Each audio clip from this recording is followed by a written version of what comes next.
I have you now. They want to mess with my droid. They're going to pay for it. This is the way. You may fire when ready. Blow that piece of junk out of the sky! The way you're fighting, you wouldn't have lasted long. Hello there. The ability to speak does not make you intelligent. Happy Halloween, happy Halloweek to all of our listeners. You are tuning in to an extra scary episode of the Star Wars Station Communication. My name is Carter. If you're new to our program, thanks for joining us today. If you are charging into this episode thinking that you're going to be like Luke Skywalker, that you're not afraid, let me remind you of Yoda's words. You will be. You will be. This episode is extra scary because of our Halloween episode. We're doing our Halloween episode this year. Halloween is 6 days away. And so we're going to be talking about the spookiest moments in Star Wars history.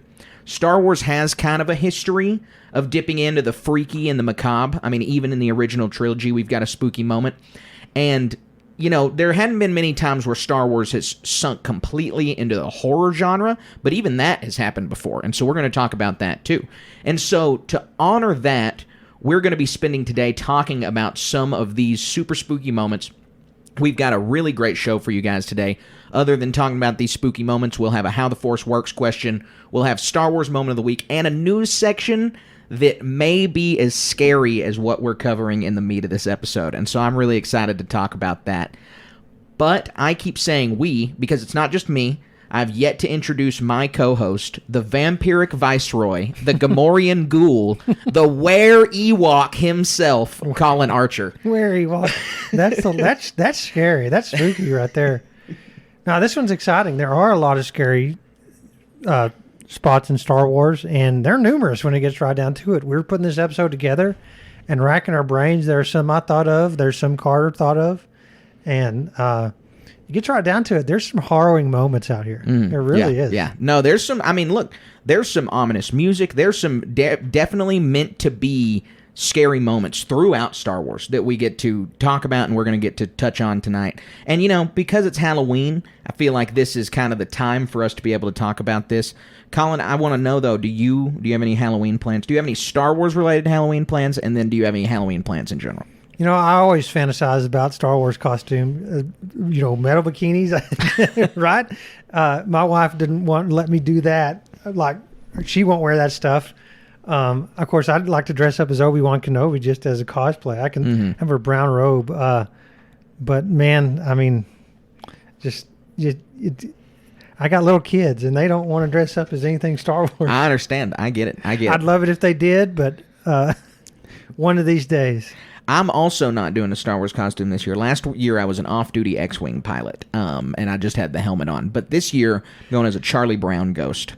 Oh, yeah? I'm going to cut all the holes out of a sheet. Yeah. It's the easiest costume I can think of. Yeah. The easiest costume I ever wore. I wore a T-shirt with a green bell pepper on it and wore a doctor's out smock. Oh, I understand. So I was Dr. Pepper. Yeah. Very smart. Very clever.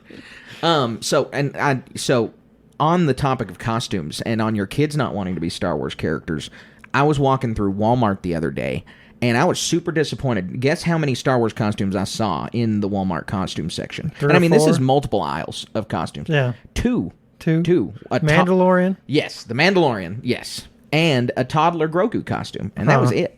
That was absolutely At Spirit it. Halloween, it was Mandalorian and Darth Vader. See, I haven't been to Spirit Halloween. I don't have kids or anything to go be buying costumes for, so I was wondering if there were going to be more. But it was just Mando and Vader, and that's it. Yeah, that's all the ones I remember. I'm pretty sure I'm missing something, but I mean, like, Mando's going to be the most popular one. I'm sure I missed a Grogu baby costume, but right. And there's Darth Vader every year, but no Stormtrooper. I didn't see one of those. Yeah, or anything. I didn't see one of no those. No Luke either. Skywalker in any form. It's disappointing that that's the case. I don't know what it is, but like you said, your kids aren't wanting to do Star Wars costumes, so it's disappointing. I hope that more and more Star Wars costumes will appear on the shelves later next year, I guess. Yep. So Colin, let's hop into the meat of this episode. We're talking spooky, not scary. And so we need to get that out of the way up front with everybody, because there's a lot of scary stuff in Star Wars. There's more scary stuff than there is spooky stuff. I mean, the Wampa Yeah, the Wampa. Can you imagine? I mean, for one, you're freezing almost to death. And then somehow he hangs you upside down in ice. So he has some sort of abilities there. Right. Probably some force abilities able to melt, form ice like Sub-Zero from Mortal Kombat. I don't know. Wampa has How do you do that? It's Star Wars. It's plausible. By gosh, right? And then, I mean, you're just food to him. You're an invader, almost like a stormtrooper to an Ewok, right? And so, good thing you have force abilities, able to pull your lightsaber over and cut his arm off. I'm sure he didn't like that very much. Right. I mean, all the creatures, they're terrifying. Being digested in the Sarlacc for 1,000 years, being eaten by the Rancor. These are all terrifying, scary things, but they're not spooky. Anakin burning alive. That's terrifying. That's scary. It's not spooky, though. Yeah, and so we're focusing on spooky moments. Spooky stuff. Yeah. The real, feels like a Halloween vibe on all of these episodes. Yeah. And so I think... the first one we've got to kick it off with. It came out this month, came out this October 2023. It gave us a lot of spooky vibes, and that's the whole Ahsoka show. The whole show in general just had this high fantasy, spooky feel. Yeah, and primarily what they put in a lot of the previews, that Cetos planet. Yeah, absolutely. And red leaf trees. Well, we kept referring to it as Sleepy Hollow Planet because it looks like the Headless Horseman lives there. Yeah, it does.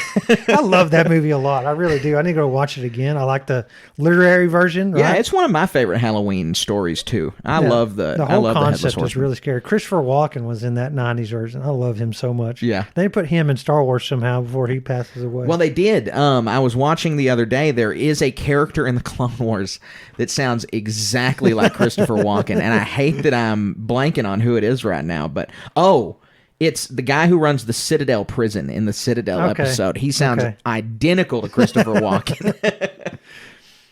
But yeah, gosh, the whole galaxy, had that demure grayish quality the whole time, and all the uncertainty. And then you got what's her name? Shin Hati. She looks like a dang ghost. Pale skin, white hair, running after you. And then, we have the Kiner's beautiful score that sounds eerie the whole time. It's got just kind of a dark, foreboding vibe. And we haven't even gotten to Peridia yet, which is a way, way more mysterious and spooky. And the whole thing overarching that whole show was the resurgence of the Night Sisters. Right. And these are arguably even worse Night Sisters from another galaxy who are potentially way more powerful. You're absolutely... And we're going to be mentioning Night Sisters a lot on this list. They do multiple real spooky things. And then you have even Thrawn. Everything in this show was done kind of in a spooky, October-y direction. When he comes out for the first time and you get that organ blaring behind him, basically there could have been bats flying behind him. Yeah, he's some version of Dracula almost. Yeah. Back from the dead, been asleep for a long time. His father's waking up to pursue another goal. I mean, why didn't we think of that last time? We were saving it for this episode. We're clairvoyant looking at that in the future, right? Right. But what was the most prominent thing about that episode that was spooky? Well, it's obviously the raised from the dead night troopers. We got straight up zombies. Straight up zombies, and scary zombies. Zombies with guns. Those are the scariest zombies. Yeah. Zombies with guns that can run and that are trying to eat you, as we saw with the Death Troopers beating up Mask. Yeah. Boy, weren't those Death Troopers cool? Oh, yeah. Yes. If I had the time and patience to cosplay, that's number one on my list. Right. And this won't be our only mention of Death Troopers on this list. Yeah. But it was... I thought the Ahsoka show as a whole, they kind of knew what they were doing the time of year they were releasing it. They knew that it was going to be building up to all this real spooky, mysterious stuff. And it really eased me into the Halloween season. I didn't watch a lot of Halloween movies this year or anything, but even the Ahsoka series kind of eased me into October and Halloween. You're right. So, Colin, we're talking about Night Sisters. We're talking about raising from the dead. And so our natural next episode to mention is from the Clone Wars. And that is where the Battle of Dathomir occurs when Dathomir's invaded by the Separatists. And this is kind of where zombies get their start in canon Star Wars. Yeah. So for anybody who... from this point onward, and in so many other cases, like we just mentioned the Ahsoka show, Night Sister magic, and they get with their little elders and some other ones, and that green beams of energy. and I mean, when we say zombies, we're not exaggerating. These are literal corpses, right, that they have raised from the dead. And so, gosh, zombies have such a rich history. I remember being a little kid and watching like Night of the Living Dead, and you got this bony, fleshy hand reaching up from a grave or something, and being just scared out of my skin watching these things. Well, and zombies had this really big cultural resurgence in the early 2000s. Like that's when we had all in that Zombieland, The Walking Dead, and I mean zombies were all over the place. Very steeped in that stuff. Yeah, tons of zombie board games. Like I mean, it's just all kinds of stuff. Resident Evil. The list goes on and on and on. It was like zombie. This show came out in 2012. This episode came out in 2012. Season 4, episode 19. Oh, cool. Me and Cassidy are about to watch this episode in like 5 episodes, I think. Yeah, that's good. I'm excited about that. But so this episode came out in 2012, and it's kind of around the peak of the zombie thing. Like Lucasfilm knew when to strike when the iron was hot. I mean, when did The Walking Dead start? 2008? Around then. 9? Okay. I don't remember. But it would have been in its peak right around this time, I think. Right. You're exactly right. I watched a lot of that Walking Dead show, and especially at the beginning, it was really, really good. You know, one of the water cooler shows where you talk about it with your friends after work. Yeah, I remember how popular it was. I totally fell off, though. I mean, I think most people did. Everybody did. I don't know. Everybody, it's always, when did you fall off at The Walking Dead is the question. But as far as Star Wars goes, I mean, they do a great job with it. And the Night Sisters, I mean, could you imagine anybody else doing it? Right. And look, you know, the Night Sisters themselves, beyond the zombies in this episode and in Ahsoka, they're witches. I mean, they are the spookiest element in Star Wars by far. It doesn't get more spooky and macabre than the Night Sisters. Right. They appear in threes, like the Witches of Macbeth, and even in that episode, Massacre is where the Battle of Dathomir takes place. In that episode, Mother Talzin comes and like tortures Dooku, like pseudo voodoo. She comes in as a ghost to him. Like, it's all very mysterious and very spooky. Yeah. The whole witch aspect, you know, my wife loves that Hocus Pocus movie. She raises somebody from, one of the characters raises somebody to aid them from the dead. And it's a trope that I really love because it brings all these other elements of, like, in some cases, they have personalities. They're not just fodder, right? And so, gosh, there's some movie I watched recently where they get to ask a dead person 3 questions and then they fall back over or something. Oh, that was in the Dungeons and Dragons movie. That was a great movie. That was a very good movie. And so, I mean, I wouldn't say zombies per se. They're casting a spell of some sort, right? More necromancy. Yeah, necromancy. Yeah. So slightly different, but in the same vein of this magic controlling corpses and stuff. Well, that's, you know, the Night Sisters that's the kind of magic that they do. They're appropriately called witches. I mean, they are witches. They use the Force, but in a wholly different way with all these rituals and spells. And we see that bleed over into the way the Sith deal with the Force, and the Sith use their magic. I mean, we could have added, it's not on the list, but we totally could have added the moments when Sidious and Dooku are using Sith alchemy to try and get to Yoda. They try to find Yoda when he's on that quest to become a Force ghost, and he has to fight them through the use of Sith alchemy. Yeah, that's really cool. And so and Palpatine's, he's got all kinds of that kind of magic stuff. Well, and so many of that other stuff, there's bona fide Sith sorcerers. And gosh, and in that Bane series of books, his apprentice is able to call up a memory of what you fear the most and totally destroys your mind. Right. And she doesn't even touch you. It's all through her use of the Force and magic. It's crazy. This is a perfect way to roll into our next one, because this is, again, I say this all the time. I'm a The Rise of Skywalker defender. Everybody knows it. And I don't know why so many people have a problem with this movie, especially this part of the movie, the very beginning, when Palpatine comes back and you've got, it's breakneck pace, but the whole movie's breakneck pace. And so in the first 3 minutes of this, you have Palpatine using this dark side, alchemy, sorcery, magic, all, you know, if you liked it in the Darth Bane book, if you liked it in the Clone Wars, like, that's what this is. Palpatine is a techno-lich in the beginning of The Rise of Skywalker. And that's not an exaggeration in the slightest. I mean, he's this ancient wizard, right? And using technology, he moves around on this what would you call that? Armature? I always call it a gurney, and I know that's not what it is. It's a hydraulic armature that he's attached to that has his life support systems. And I mean, even at the end of this movie, it progresses with all the cultists all around. You know, lightning is striking all the time. It kind of reminds me of have you ever been to the haunted houses around here or anywhere? Yeah. And so it's these dark rooms with road figures and lightning striking and all this other stuff. I mean, you're on this Sith cultist planet. It's a haunted house. Yeah. There's disembodied corpses all around you. You're It's absolutely scary. right. I mean, they get from the moment Kylo's fighting those Sith cultists on Mustafar, it goes to Exegol with the eerie lightning, and don't forget the crazy space nebula that he has to navigate that looks like hell. I mean, it looks like hell. Right. And so then he has to go. We have that lightning, like you mentioned. Then we have all the Sith cultists on Exegol. You hear Palpatine's clearly decrepit voice, and you got all those vats of Snoke everywhere. I mean, it's just the whole thing. It's like taking every horror trope and monster and weird thing and smashing it together into Star Wars with that Sith alchemy.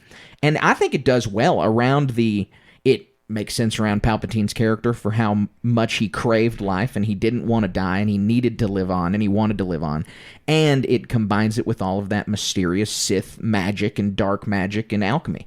Yeah, it really does. I mean, the whole thing is put together so well. Sith alchemy. I mean, it doesn't get... And there's a book, Secrets of the Sith, wasn't that one called, that talks about a lot of how by he's Adam able Christopher. We're now up to 13 mentions in a row. No, I'm not talking about that book. Oh, there's that a lot one of is. that book. Okay. There's one that's like it talks about we're joking about the most recent one they're putting out with like Wookiees or something. Oh, Secrets of the Sith. Secrets of the Sith. Yeah. Yeah. This is like this is the canon reference of how Palpatine was able to transfer his soul to Exegol, Right. And continue on his dark legacy. Yep. And so throughout a lot of this book details a lot of little things. I need to crack that one open again. I need to learn some more secrets. I have the Secrets of the Jedi. I haven't read the Sith one or the Bounty Hunters one. I'll bring it over next haven't time. done the Wookiee one either. Yeah. Yep. So, you know, in the same vein as Sith alchemy, we got another Darth on this list who so this is one of Palpatine's lowest moments, The Rise of Skywalker. I mean, he's hanging on by a thread here. This is his last ditch effort. This is this guy's lowest moment too. Spider Darth Maul. I thought it was pretty spooky. I went back and watched the episode to kind of make sure, because I was thinking about it. I was like, is it more scary? Is it more spooky? It's pretty spooky. The Kiners put on some super eerie music right here with Savage walking in, and Savage is attacked. And when you're watching it for the first time, you don't know it's Maul for a little while. Like, you don't even see the shadow of the horns for 5-10 seconds. And so it's just this giant spider creature, kind of like, any Lord of the Rings fans are going to kill me in the emails if I don't get this right. But it's like the spider from the Lord of the Rings that I'm not even going to try to remember his name. Aragog from Harry Potter. Yeah, Aragog from Harry Potter. But that one is a ripoff of whatever this guy's name you're is. Right. In Lord of the we're going to Rings. get crucified. I'm bad at that too. Yeah. So I remember watching this, and you know, the Clone Wars. I'm considerably older than Carter. I feel like anyway, but. It wasn't something. It's something I had to go back and watch. The whole show was completely done. I'm like, I need to go watch this, and so I had no expectation for any of the show. I knew it was Clone Wars. I knew it was Star Wars. I knew I started walking. I'm like, who's this Ahsoka character? You know, and I had to get used to that. Right. Especially like all these little young Jedi, you don't like them, and then you grow to love them. Right. Same with Ezra. But then I'm like totally out of the blue this Maul scene, and. You know, it starts off really spooky. I mean, because you're down in this like salvage place. What was it? Some junk planet. Yeah, junk planet. That and how he got there. I don't know. How did he get there? Do you remember that? Yeah. Well, that's not in the episode. That's like in tertiary material. But regardless, he latches on to a trash barge from Naboo, and it takes him there. Sorry, I had to wet my whistle there.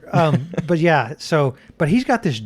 His lower body's gone, and it's just this giant spider body, and it's really scary. I mean, it's super freaky. And he's pretty much psychotic. Oh yeah, because that's once you realize it's him, it goes from being crazy about the giant spider to he is nuts. Like Maul is nuts in this episode. Yeah, and so there's a lot of really stuff that harkens back, like Dr. Octopus or something. He put on this spider apparatus, and now he's kind of crazy. Right. The armature. Right. And Maul's crazy. He's like cackling and groaning and wailing. He's just like, he's like lost his mind crazy. Yeah. And so it's another really spooky moment to think about the how far Maul has fallen because of that defeat. And it reminds me, somewhat of a spiritual successor of this would be the beginning episodes of season 3 of Mando, where they find the spider creature attacking him. Yeah. Yes, I understand. That was pretty spooky. I don't know, spooky or scary. I don't know. Right. It was scary to me. So the next one we have also is the Clone Wars. The Clone Wars, it's kind of packed with some spooky moments. Right. I think it was always airing during October, so they would occasionally air something spooky around Halloween. And this episode is the Geonosian Brainworm arc. It's a few episodes in season 3, I think. I think it might be season 3 or season 2. I'll have to check on that one. But it's a few episodes in this time, and it's all about brain invaders. It's pretty freaky. So I literally just watched earlier this week Invasion of the Body Snatchers. And it's a remake of a movie that came out in the 50s by the same name. But this one came out in 1978 and has Donald Sutherland and Leonard Nimoy's in it, and Pod People. That's where that movie came from. But all of these tropes, the most prominent one that's really spooky and scary is Wrath of Khan. Right, yes. We could really get into that. Because there's so many scenes, like Chekhov and his, real brief, Chekhov and his captain go down to investigate. Oh boy, Star Trek on the Star Wars podcast. Yeah, well, it's all science fiction, and we love it. No, right? you're right. You're totally right. Because it is. Wrath of Khan's great. They find life. They're wanting to hit it with the Genesis Project and bring new life. And they find life, and they go down. And Chekhov is like, they find the ship is named the Botany Bay, and Chekhov starts freaking out. Because that's the ship that they marooned, that Captain Kirk marooned Khan on whatever, SETI Alpha 4. They thought it was SETI Alpha 5. Oh my gosh. Here comes my encyclopedia part, right? So, and then so Khan wants off the planet. And he's not going to convince these guys. He uses a brainworm. Essentially, it goes in through the ear, and they had this practical effect prop. You talk about terrifying. Oh, it's nasty. It's super scary. Nasty. It's super scary. It goes in through their ear and controls it. It makes them more susceptible to whatever Khan wants them to do. Right. Which is the exact same thing with this. Yeah, no, it is. It goes through the mouth or something like that. Right. They sanitized it for children. Obviously. Right, through the nose. It goes up your nose, and it's a big, long, like 8-inch, 9-inch worm. Skinny enough to fit in your nostril. And Ahsoka and Barriss, they have to kill a few clones in this episode because they're under that control of the Geonosian hive mind. Like, this is the queen of whatever group is on Geonosis. I don't know if there's multiple queens or not, but the one that Poggle the Lesser serves, she infects all of them. She tries to infect some Jedi. She does actually infect Barriss at one point, but getting that brainworm in their nose just makes them go ballistic, and they're clicking and clacking just like the Geonosians and groaning and screaming. It's pretty crazy. It was one of the better episodes out of season 2 of the Clone Wars, I would say. Yeah, and again, this trope is so fun. It's in 40K with Gene Stealer cults, Pod People, like we said. So many different things, and watching. What makes this spooky to me is that you can't tell who, in so many cases, you can't tell who is your loved one or not. They've just been replaced. They're under control, and they're being deceitful. And finding, like, you wake up and somebody's standing over you with you worm about to go down your nose. Oh. Well, and that's what happens with a bunch of the clones. Is the one clone that's infected that carries the eggs on board. They're like, "What are you doing?" And they're all brother the whole time, and so it's terrible. It's super sad. The clones always get it the worst. They're totally red shirts, man. Yep. So, like we said, the Clone Wars is packed with all of these good moments, but it's not the only place where you find some spooky things in Star Wars, because there's some other spooky stuff that even showed up in the original trilogy, and I got 2 moments for us to talk about. Okay. One is pretty brief, but so we can just get it out of the way now. when I was a little kid, freaked me out so much. I was like, I kind of was in denial that it was actually skeletons, and it's Aunt Beru and Uncle Owen's charred bodies outside of their hut. And isn't this one also kind of controversial? Because Obi-Wan Kenobi's like, these are too precise for... No. That's when they're shooting the sand crawler. Okay. Well, it's all in the same vein.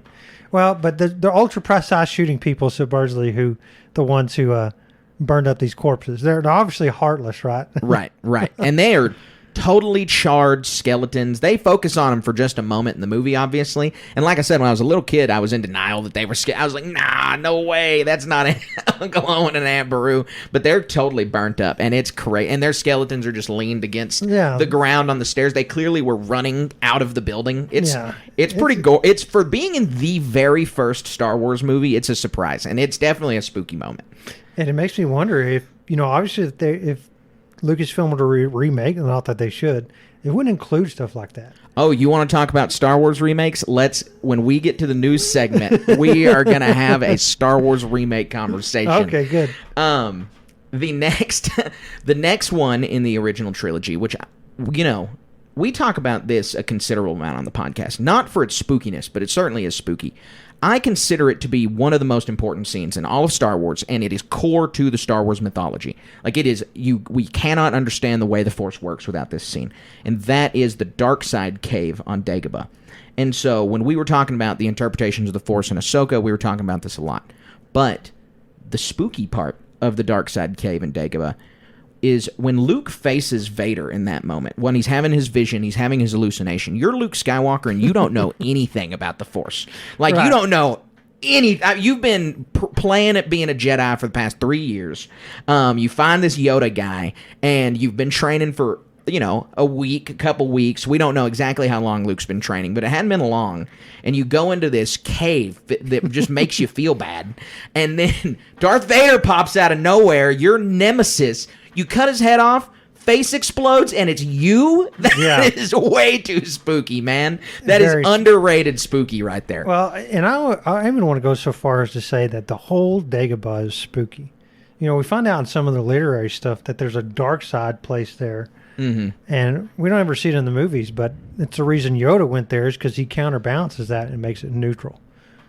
And the dark side place is obviously this cave.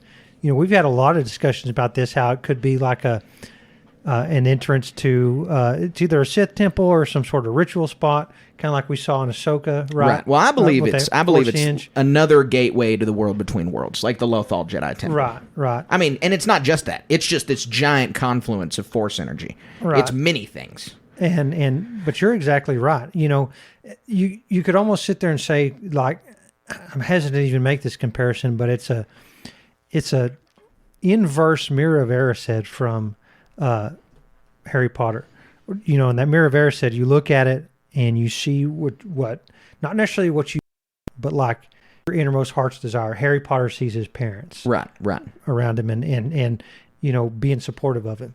And so you walk into this cave and your greatest fear comes to life. Mm-hmm. And it's not, and it's just not just like, oh, I don't like spiders, I don't like snakes type thing. It's, the personification of the worst evil in the galaxy. And I cut his head off. I defeat him somehow, and it's me. Right. Yeah. What are the implications there? Oh, it's super mind-bending. Think about if you're Luke Skywalker and this happens. It's just, it's daunting for sure. I think it's spooky. I think it totally finds a spot on this list. You mentioned it. You mentioned The Mandalorian earlier, and while we're still on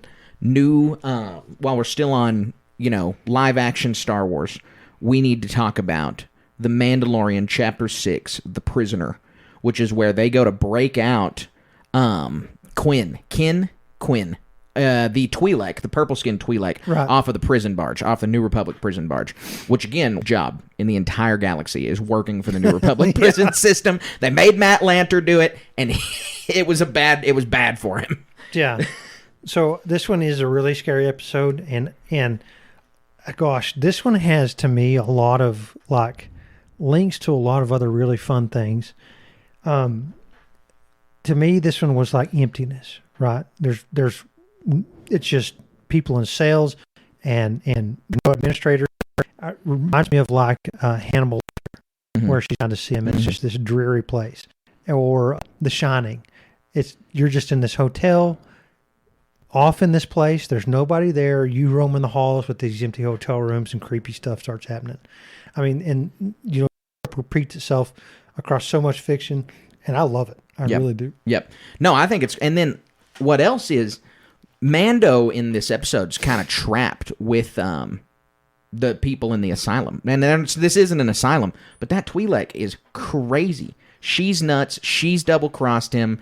They're fighting it out. You've got Miggs Mayfeld here, who is just out for himself. I mean, you've got the shut-down ship. It's dark, only red lights flashing, and there's a lot of jump scares in this episode. Yeah. They weren't trying to cut and be like, this is a horror episode, but it definitely skirts that line right there where they're trying to be as scary as possible. And it works for me. I really like this episode. It's kind of a standalone. Like, there's not a whole lot that informs the future of the show. I mean, we meet Mayfeld in this.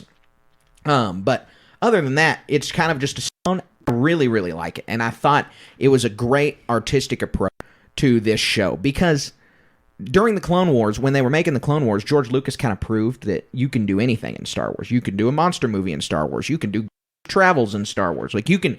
Whatever trope he wanted to do. I mean, Attack of the Clones is just a noir film. I mean, it's just George Lucas's spin on a noir film. And so when you look at how many genres can enter Star Wars, horror can absolutely enter Star Wars, and that's kind of what they did with this episode in The Mandalorian, I think so. was putting You're exactly it mainstream. Right. I just thought they did a great job. So, Colin, we got a couple more things on the list, and one of them, we're going back to Night Sisters. We're taking it back to talk about the Night Sisters very briefly because, I thought about it and I was like, there's got to be a moment from a video game that is going to make it on this list. There's got to be something real crazy that happens in a video game, and there is. And that is in Jedi Fallen Order. Whenever Cal teams up with Marin to fight Taron Malicos. Yeah. Do you remember the very ending of that fight? No. I had to look it up for this. So why don't you tell it? I mean, gosh. Marin uses her Night Sister magic to literally pull Taron Malicos from the ground into solid rock. And you just see him get pulled down into the ground. She says, Dathomir is going to be your grave. And it comes out of nowhere at the very end of the fight. And he is just screaming, it's crazy. It is super. Just think about people who are terrified of being buried alive. This is more terrifying than that. You're being pulled into solid rock. Yeah, it really is.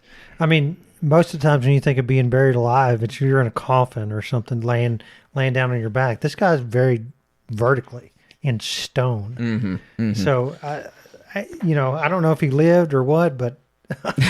Right. I know. I saw someone on Twitter the other day. They were counting Jedi that had survived, and they had a question mark on Taron Malicos. And I was like, I don't think he survived, but maybe. We don't know. If you don't get it confirmed on screen, then all bets are off. Yeah, the most surefire way is to get your head lopped off, and that didn't happen here. Right. Yeah, there's no Count Dooku coming back on Spider Legs. Even in so many cases in this level, there's I don't know if they're zombies or just little decrepit Night Sister followers following you around. I think that whole planet going to Dathomir's spooky on that one. It is. And even then, going into some of the Zepho strongholds is kind of spooky because they're all dark and moss covered and monsters are jumping out at you. And while you're trying to solve a dang puzzle, all I want to do is move this cube over here. Come on. You're right. You're exactly right. So, Colin, we got one finisher to our list, and we've kind of saved the best for last. I only say best for last because of how acclaimed it is. I have not read this book, but I know all of the whole plot line, and it has to be mentioned on this podcast. And that is the Death Troopers novel that came out in 2009, also just right around the heat of zombie culture. And it's by Joe Schneider, I believe. Right. And he had written some horror books. Schreiber, my mistake. Joe Schreiber. He had written some horror books for Del Rey before he wrote this book, but they pulled him in, said, hey, come write this Star Wars book. And I bet that Lucasfilm kind of did their research, kind of said, this is, zombies are really kicking off. Zombies are popular. Let's write us a Star Wars zombie story. And the whole thing's pretty metal from start to finish, because it's the cover starts it out with zombie stormtrooper with a meat hook through the helmet eye. Right. Gosh, that is spooky looking. It's super creepy. I mean, this is, like we said at the beginning, this is kind of Star Wars' actual big swing at horror. Like, this is unabashedly horror, and they're trying to get it in there, and it lands for a lot of people. Like I said, I haven't read it, but I know it's very acclaimed. A lot of people really like this story. I know people who read it every year in October, just like they would watch a Halloween movie. Right. Yeah. And this is a spin on the zombie trope of zombies in space. Yeah. There's a few other aspects of this that exist out there, or horror in space, let's say. And the one that comes to my mind most prominently is like Jason 10 or Jason X, I want to say. I haven't heard of that. Have not heard of that. It's Jason Voorhees, Friday the 13th in space. That's the first thing you think of when you think of space horror? Yeah. I think of aliens. Well, you don't think of aliens? I'm talking about in regards to this. Oh, I understand. Alien takes place somewhat terrestrially in some cases. Oh, really? Yeah, and it's not zombies. It's not zombies. space I know hunters. that. I know that. I know it's not zombies, Yeah, but it's like but aliens space is horror. much better. I don't know. Yeah. For whatever reason, it's like, I don't know. This one popped in my head first. But they take Jason Voorhees to space? Yeah. That's crazy. He fights space zombies? Yeah. I didn't know. No, he doesn't fight that space sounds zombies. like a jumping the he shark. He kills space teenagers. Oh. It is jumping the shark. It's a major shark jump? Okay. Oh, yeah. It's crazy. Okay. It's hilarious. It's more funny than it is horror. Yeah, okay. I got you. But To they me, weren't trying anyways. it. They weren't trying for it to be that way. Yeah. Yeah. Well, at one point, Jason, they're in the holodeck, and he picks up a person in a sleeping bag and beats another hollow person to death with it. It's hilarious. Okay. I can see where that one, but that stinks they weren't trying. Poor guys. Yeah. Well, I still like it. But it's campy. My point is like, there's this evil thing in space, and like on a zombie thing that's spreading across the planet or something. But in space, it's like, oh, we're all going to die, and we could deliver this deadly pathogen to wherever we're going, and something like that. Yeah, no, because this episode, or not this episode, my mistake. This book, this novel right here, Death Troopers, it has to do with exactly what you're talking about. We've got this deadly outbreak, and you're stuck in space. It's a Lost in Space thing. Their ship's not working, engines are out, and this outbreak breaks loose on an Imperial prison ship. So filled with stormtroopers, filled with prisoners of all different species, and it's just this disease that rips through there, leaves only a few people alive, and then they all become reanimated as zombies. I mean, it's kind of a classic. There's a lot more twists and turns. I don't want to spoil the book for anybody because I want to read it too, right. So I didn't spoil the book for myself completely, but there's a crazy curveball in it, and that is about a third of the way through.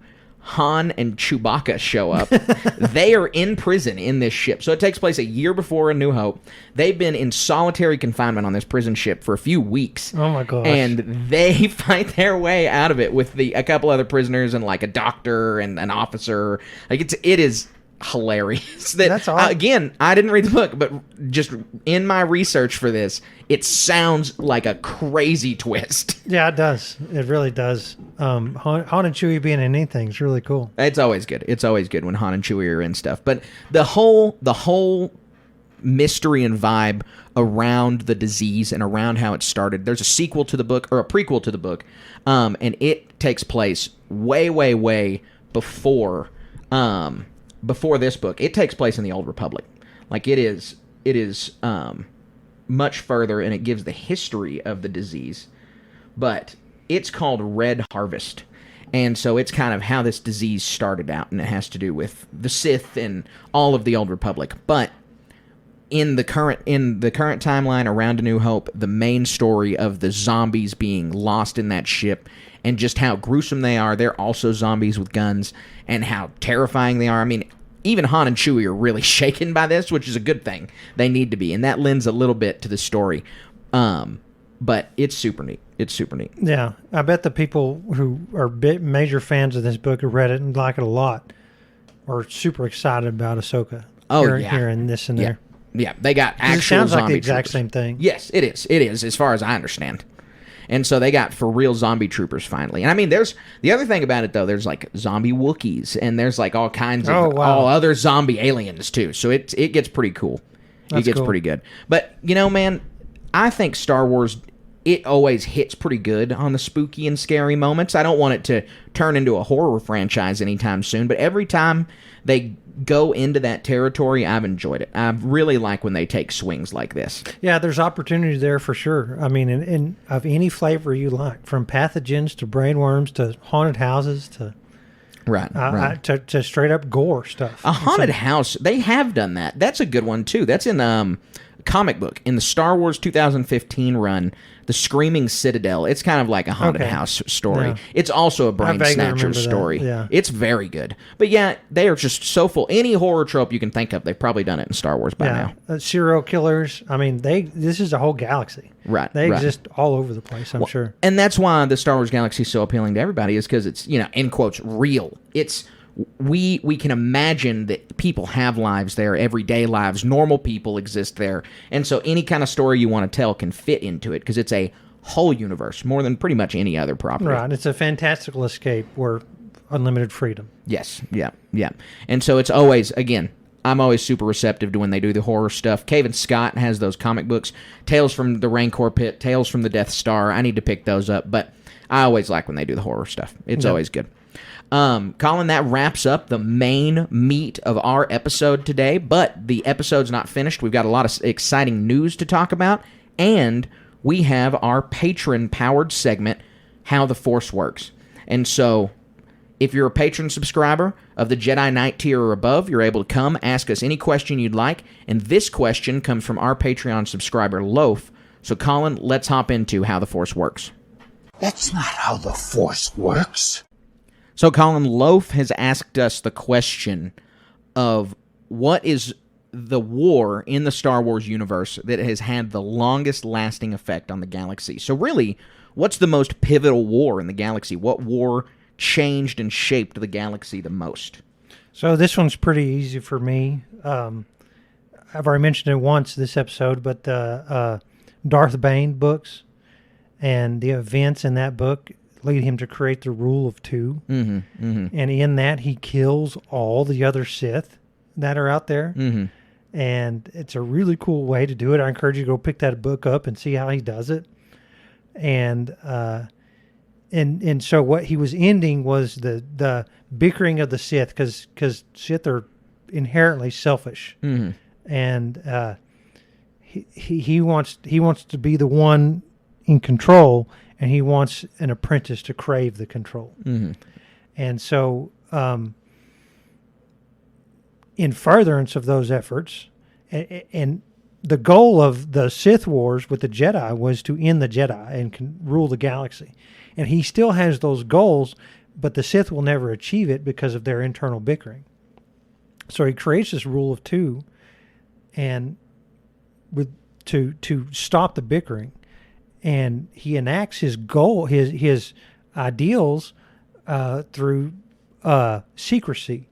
And it's all about fomenting distrust in the Republic as a whole. And so you could point at a lot of timelines, I think, or a lot of events along the timeline, and it culminates with Emperor Palpatine taking control. Right.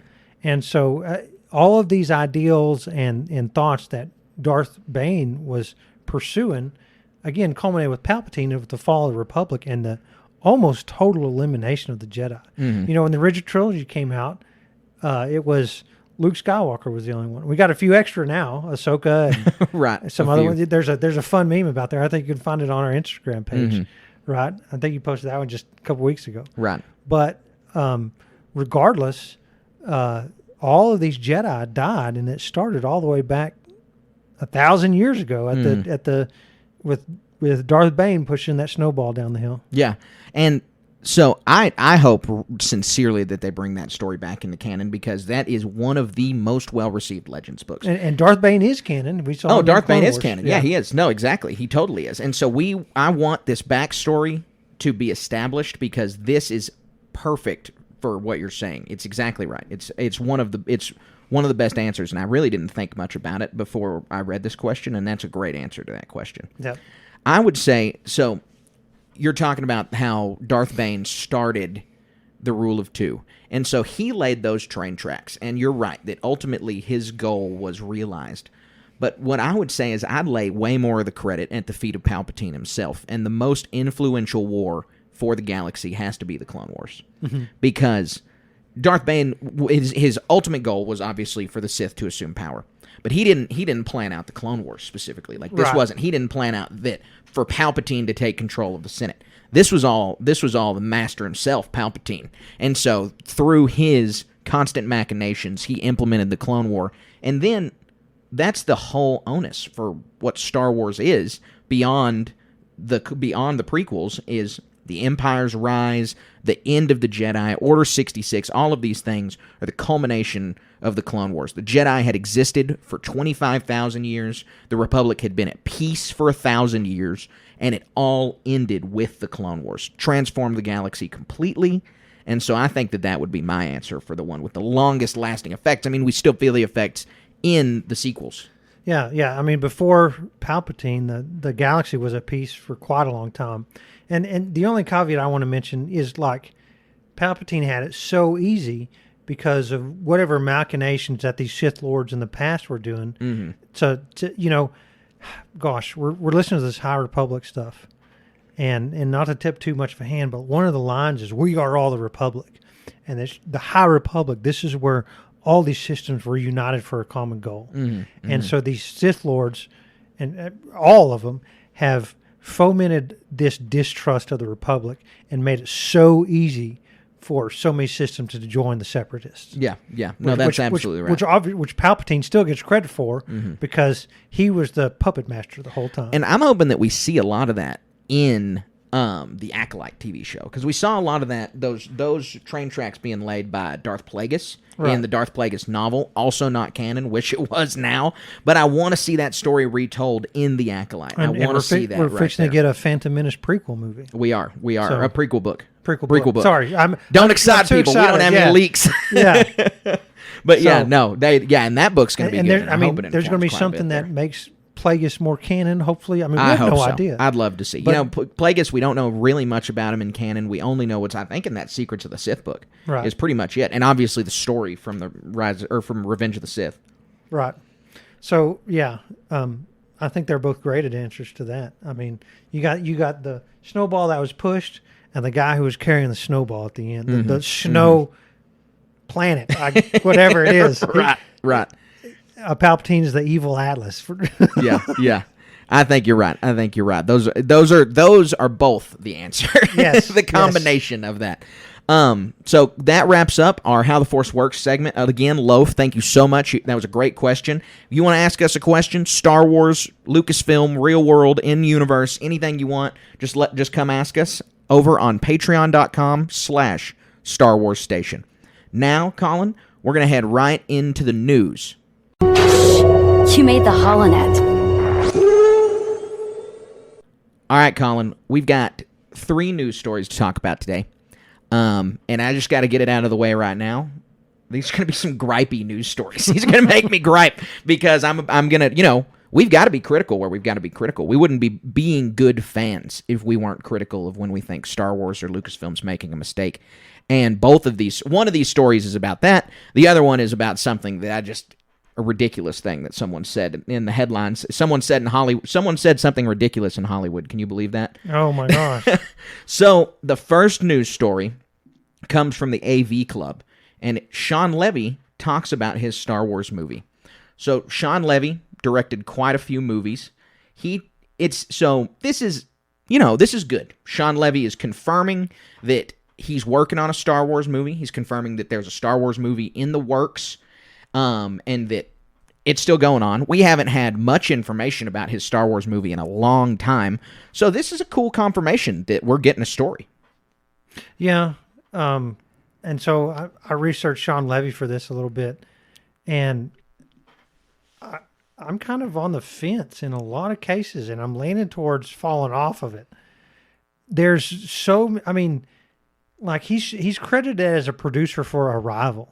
I really like that movie. Have you seen that? I hated Arrival. Yeah, I took a girl on a date to Arrival, and it was our I first better date. put her to sleep. That was a mistake. Yeah, okay. So one, that was a mistake for a date movie. Two, but I think she suggested it. Two, it was a terrible date. I was not, other than that, it wasn't, I was glad that there wasn't a second one. I did not renew for a second one. So not only did I not like Arrival, I also have bad vibes around Arrival. Oh, so yeah. I mean, well, but you liked Arrival, so I that's liked it. cool. Well, and I know a lot of people liked it. I mean, it's a pretty well-reviewed movie. I would say your experience is kind of tainted. You need to watch that with your wife some night. Okay. But I mean, what I'm saying is, I don't even know what that rating is on Rotten Tomatoes. I think it's higher than usual. It's not some basic movie, right? Mm-hmm. But a lot of his other stuff that he's done is, like he's going to do a Deadpool movie. Right. But he did Free Guy, and there's some other stuff out there. He worked on The Internship, which I think is a very funny movie. I really like The Internship with Vince Vaughn and and there's a Owen lot Wilson. of Night at the Museum. One movie I really liked. Oh, he did Night at the Museum. That's interesting. Yeah, that one movie I liked he really did was Real Steel, and that was with Wolverine. This guy's got a huge filmography.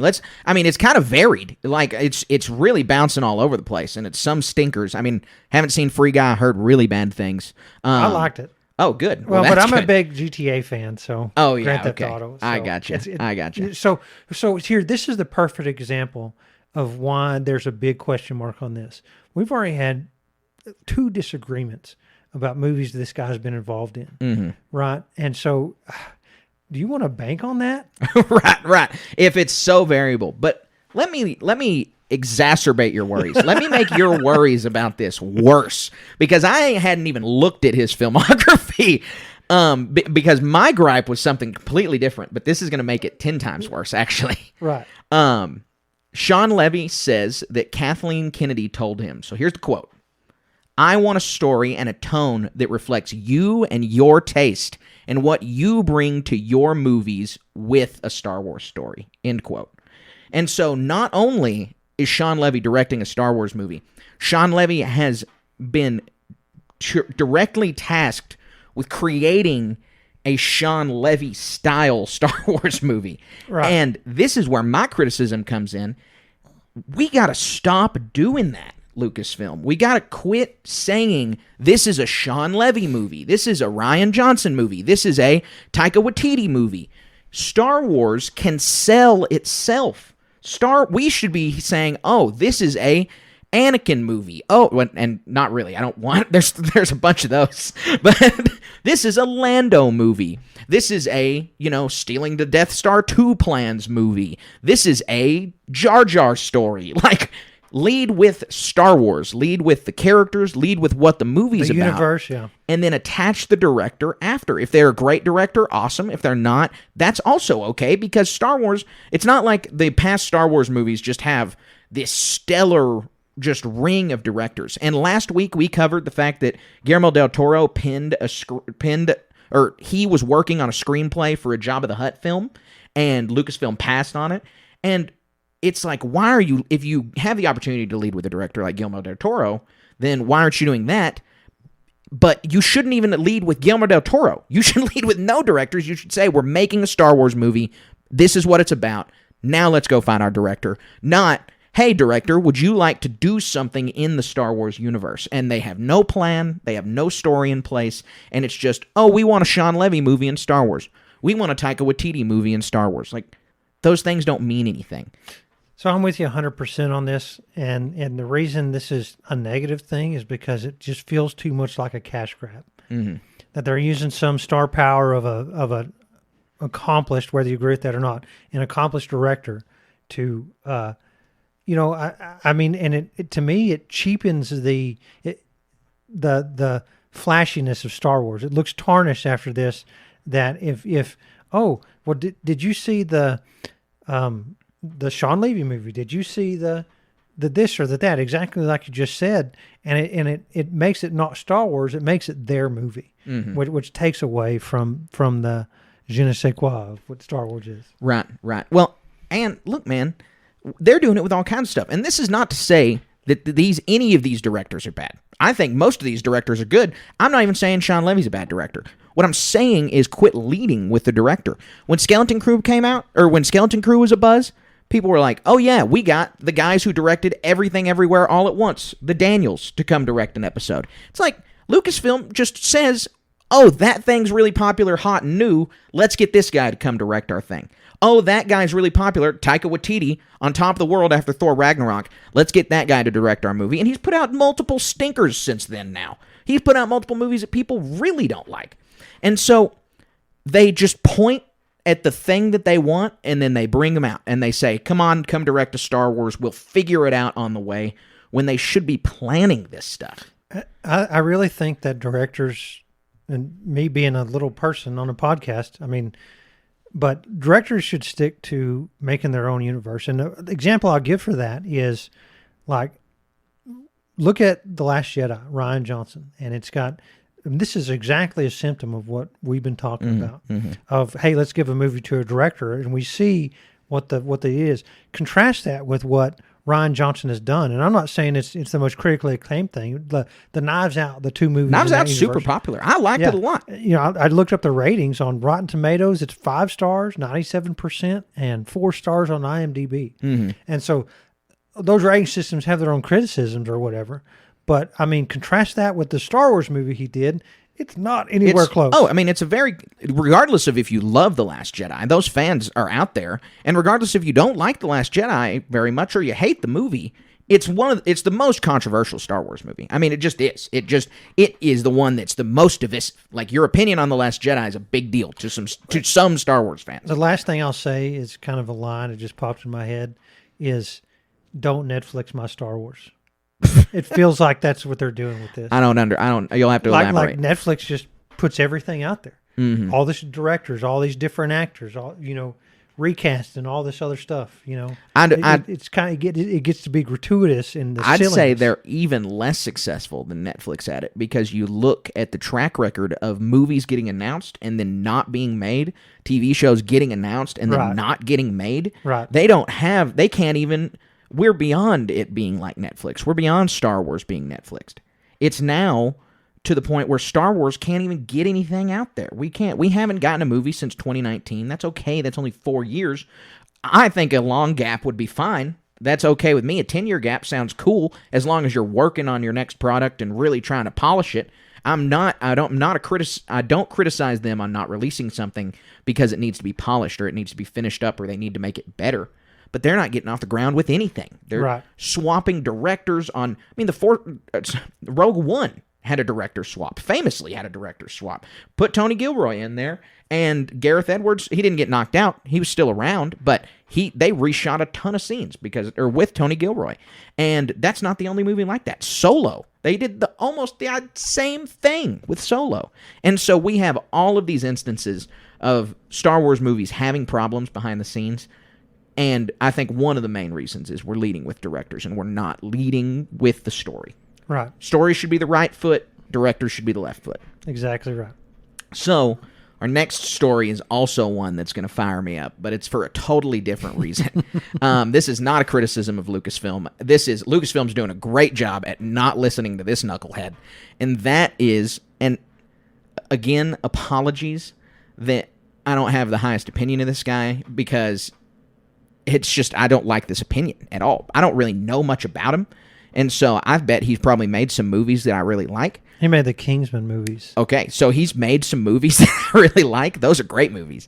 But that doesn't mean that he knows what he's talking about here. Director Matthew Vaughn said that if he were to make a Star Wars movie, which again, everybody asks directors, would you make a Star Wars movie? What would your Star Wars be? No, bring them in and say, this is what we're making. Anyways, Matthew Vaughn said he would only do Star Wars if he got to remake the original trilogy with new cast members. Isn't that the most ridiculous thing that you've ever heard? Yeah.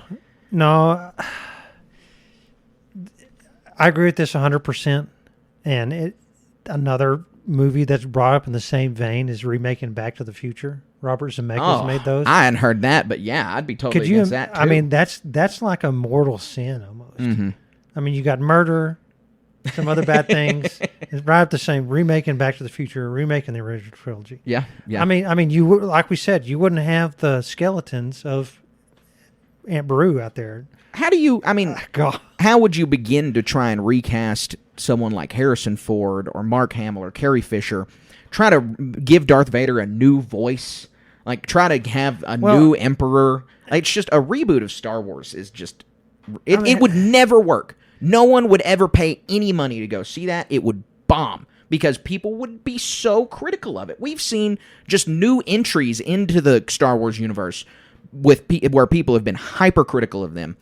Imagine a remake trying to hold a candle to something that pioneered film, something that Pioneered changed, science fiction. Pioneered science fiction. I mean, people have a connection with Star Wars that they don't have with other movies for very specific reasons, and it's a lot of the history surrounding the movie. It's one of the most fantastic things people had seen on screen ever when it came out.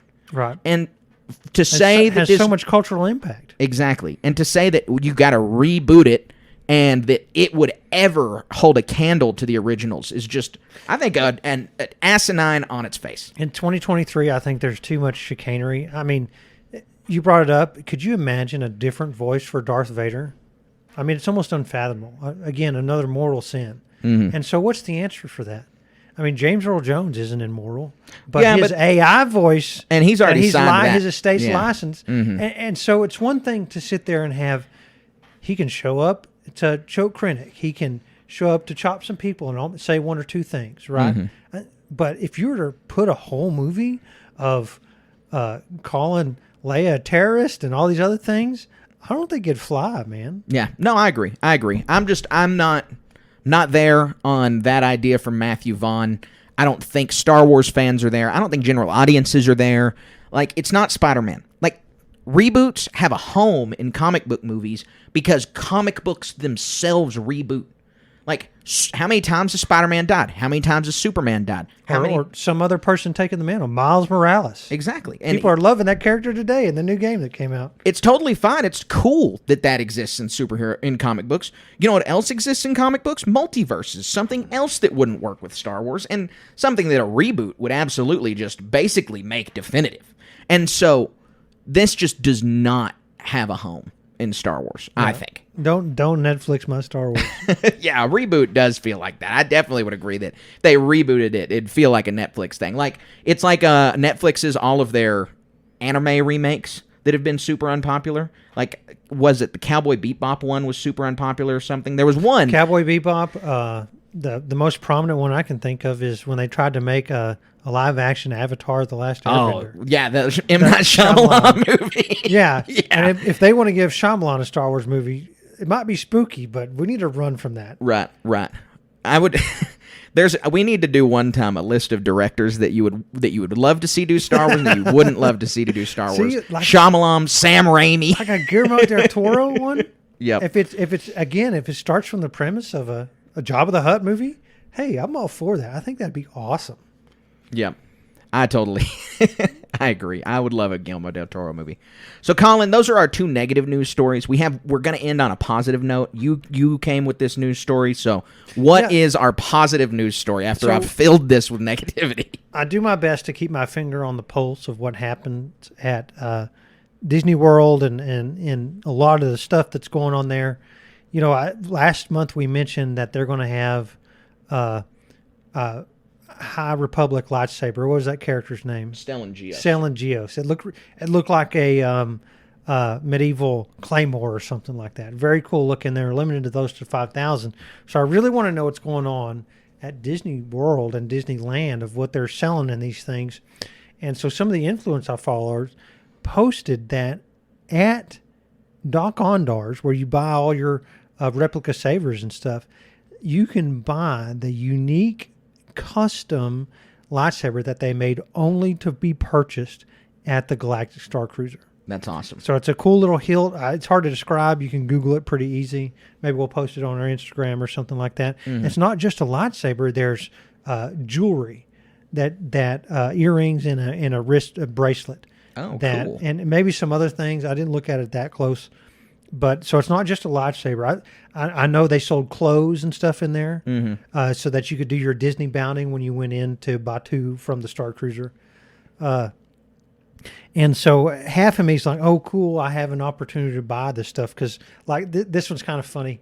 Most people don't have an opportunity to go to Disney World. The ticket price is really high. Right, and right. These sabers It's are prohibitive. cheap. I've never been. And so there are smugglers who will go into Disney World and buy these things. People with annual passes. Right. And so you can hire their services to purchase a saber for you and have them mail it to you. Right. So you go to Reddit r/Galaxy's Edge. There might be somebody on there that you can find. And if you really want one of these unique custom Galactic Star Cruiser only lightsabers, you can get one. Yeah, that is cool. The Galactic, again, we've talked about it a bunch. Galactic Star Cruiser is so cool in concept and just so not feasible in real life. Yeah. The flip side is that if you purchase these Galactic Star Cruiser lightsabers thinking that they're going to be some unique, cool thing that, haha, they closed that, and I got one of these things nobody else gets. Not anymore. They're selling their stock. Yeah. We just mentioned last week how Disney had the Trapper Wolf helmets that we got at Ollie's at a thrift shop, pretty much for pennies on the dollar. Dollar we compared paid to what they were. $30 for a $120 helmet. Yeah, third the cost. Yeah, or more. And so, I doubt these, but they're switching saber designs, doing a screw-in blade instead of a snap-in type thing. So there's a lot of these sabers that a lot of them they're on sale 30%, and some of the other ones were in the annual pass holders for as cheap as $30. Ones that they sold previously for $150. So there's some opportunity out there for I can't imagine who it was. Plo Koon saber, some lightsaber that wasn't popular for sales, right? That they're giving away for cheap. So there's an opportunity. It's not just a Stellan Geos coming out that you're looking for. It's this Galactic Star Cruiser only that just anybody can go buy. Yeah, I bet they go fast. I bet they do. That's super cool. Maybe we'll have to find a Disney smuggler. Yeah. Colin, all right, we're near the end of our program. We've only got one thing left, and that's for us to talk about our Star Wars moment of the week. We would be honored if you would join us. All right, Colin, we're going to join Darth Vader around the table and tell him about our Star Wars moment of the week and hope that he thinks it's good enough. So what's your Star Wars moment of the week? So, mine is Star Wars quotes, and this one really caught me off guard. And just throughout our day-to-day life, I'm a huge Star Wars fan, lightsabers on the wall, and my wife is a normal person, for lack of a better term. Right. I mean, she's exceptional in her own way. She's like a muggle. She's a Star Wars muggle. She's a Star Wars muggle. But really, truly, she runs my household. She's a mom. She cooks. I cook too. I change diapers. I do all this stuff. But I'm A, she's B, and we switch roles. I mean, in business, all the stuff we do. But she's not a Star Wars fan. She likes it. She enjoys watching with me. And so I can't remember what spurred this moment. I just remember what came after. But she made a Star Wars quote. And we've been together for 18 years. And so she was jokingly lamenting, like she said, look what I've become. I am what you made me. And so I got to thinking about this. It struck me. This isn't some "May the Force be with you." This isn't a casual quote. This is from the Obi-Wan show. I mean, I didn't even know she watched that. I think it was on. I think she was in the room when I watched it. But to have her absorb a line like that is like beyond the pale and coolness of your normie wife. Making a Star Wars quote. Yeah, that's awesome. What spurred it was funnier. I can't for the life of me remember what it was. But well, that's awesome. That's great. It really is cool. Yeah, that's a good one. My Star Wars moment of the week, I recently rewatched a Star Wars movie that I have like a love-hate relationship with. It's one of the ones I'm the most critical of. I love pretty much every Star Wars movie, but this one's, closer to the bottom than it is the top. But I gave it a rewatch because I was thinking about, last week we had the question, what's our favorite score in any Star Wars movie? And it made me think about, I think that this movie has the best soundtrack of any Star Wars movie, and that is Attack of the Clones. And so I rewatched Attack of the Clones. I enjoyed it because it's a Star Wars movie. I'm not going to not enjoy it no matter what it is. And so I watched it all the way through, and it has so many good scenes that I miss, that I just forget about. The Dooku and Obi-Wan scene where Obi-Wan is suspended and Dooku is, what if I were to tell you that the Republic is under the control of a Sith Lord? And then the fight between Obi-Wan and Jango. I mean, it's a really Obi-Wan-centric movie on the best scenes. I think that's my problem with it, is that Anakin and Padme's, not their plot line, because it's so important and integral to Star Wars, but the dialogue obviously weighs it down a lot. But all of the Obi-Wan stuff is just shining like gold for me. And so I loved the rewatch. It was a really good rewatch. I was like, dang, I really liked this Attack of the Clones watch. You could argue the second most iconic sound next to lightsaber sounds is the mine that Jango sets Yeah, off. yes, you could. It's right up there. I don't know, the prequels doesn't have as many iconic sounds as the original trilogy, because you got the TIE Fighter, and you've got, I mean, there's just all kinds of sounds in the original trilogy, but that from the prequels really is one of the most iconic sounds in all of Star Wars. So I got a bonus moment of the week, and you mentioned Attack of the Clones triggered a memory. This happened just today. Okay. So I was scrolling through Instagram and stuff, and I saw where anybody can rent for $3,000 for 30 minutes at Lake Como, Italy, for Villa. I want to do this right. I'm going to say it slow. Villa Balbianello. Mm-hmm. And this is where Anakin and Padme got married. Mm-hmm.